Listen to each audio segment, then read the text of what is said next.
আসসালামু আলাইকুম, welcome to my channel three sisters kitchen. আমি আজ আপনাদের সাথে হাঁসের মাংস তৈরি করে দেখাবো। চলুন দেখে নেওয়া যাক কীভাবে খুব সহজেই দারুণ মজার এই হাঁসের মাংস তৈরি করে নেওয়া যায়। এখানে আমি একটি হাঁস নিয়েছি, ওজন করলে 1.5 কেজির মতন হবে। পেঁয়াজ নিয়েছি হাফ কাপ, নারকেল বাটা নিয়েছি হাফ কাপ, আদা বাটা 1 টেবিল চামচ, রসুন বাটা 1 টেবিল চামচ, জিরা, দারচিনি, এলাচ একসাথে বেটে নিয়েছি। জিরা নিয়েছি 1 চা চামচ, দারচিনি নিয়েছি 1 ইঞ্চি পরিমাণের একটি, আর এলাচ নিয়েছি 4 থেকে 5টি। আস্ত মশলার মধ্যে একটি বড় তেজপাতা 2 ভাগ করে নিয়েছি, 2 ইঞ্চির দারচিনি নিয়েছি। একটি কড়াইতে 3 টেবিল চামচ তেল দিয়ে দিব। তেল গরম হয়ে আসলে এর মধ্যে হাফ কাপ পেঁয়াজ কুচি দিয়ে দিব। 1 মিনিটের মতো ভেজে নিয়ে তার মধ্যে তেজপাতা আর দারচিনি দিয়ে দিব। দারচিনি দিয়ে আরও কিছুটা সময় ভেজে নেব। তার মধ্যে দিয়ে দিব আগে থেকে করে রাখা জিরা, দারচিনি, এলাচ বাটা। তারপর আদা বাটা, রসুন বাটা দিয়ে দিব। হাফ কাপ নারকেল বাটা দিয়ে 2-3 মিনিট কষিয়ে নেব। কষানো হয়ে গেলে হাফ কাপ পানি দিয়ে দিব। পানি দিয়ে ভালো করে নেড়ে চেড়ে দিব। এখানে আমি আরও কিছুটা পানি দিয়েছি যাতে করে মশলাটা পুড়ে না যায় আর ভালো করেও কষানো হয়ে যায়।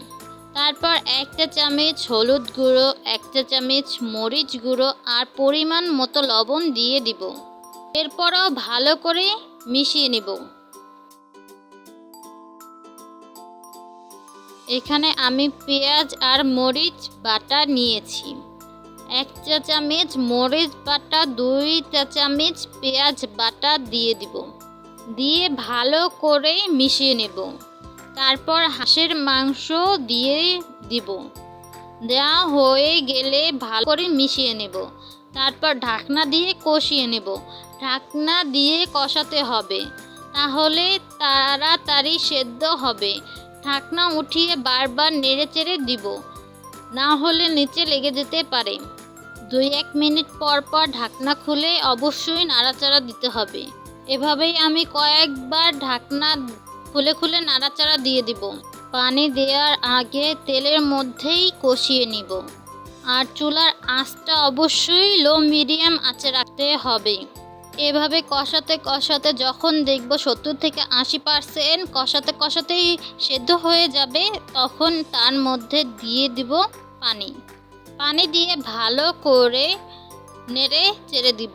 এখানে আমি যে পরিমাণ পানি দিয়েছি তাতে আমি কষানোর পরও ঝোলের জন্য এক্সট্রা পানি দিয়ে দিয়েছি। কষিয়েও যাতে ঝোলও আমার থাকে সেই পরিমাণেরই আমি পানি দিয়েছি।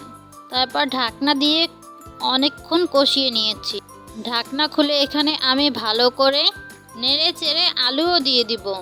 আলু দিয়ে ঢাকনা দিয়ে আলু সেদ্ধ হওয়া পর্যন্ত অপেক্ষা করব। আলু সেদ্ধ হতে হতে পানিও প্রায় টেনে যাবে। এই পর্যন্ত যারা ভিডিওটি দেখেছেন তাদেরকে অসংখ্য ধন্যবাদ। আর আপনাদের ভালো লাগলে ভিডিওটি শেয়ার করে দিবেন আর লাইক কমেন্ট করে জানাবেন ভিডিওটি কেমন হয়েছে। ভিডিও ভালো লাগলে আমার চ্যানেলটি সাবস্ক্রাইব করতে ভুলবেন না। পানি টেনে গেলে এর মধ্যে 1 চা চামচ জিরা গুঁড়া দিয়ে দিব। জিরা দিয়ে ভালো করে নেড়ে চেড়ে দিলেই তৈরি হয়ে যাবে হাঁসের মাংস। আপনজনের সাথে থাকুন, আপনজনকে ভালো রাখুন। আল্লাহ হাফেজ।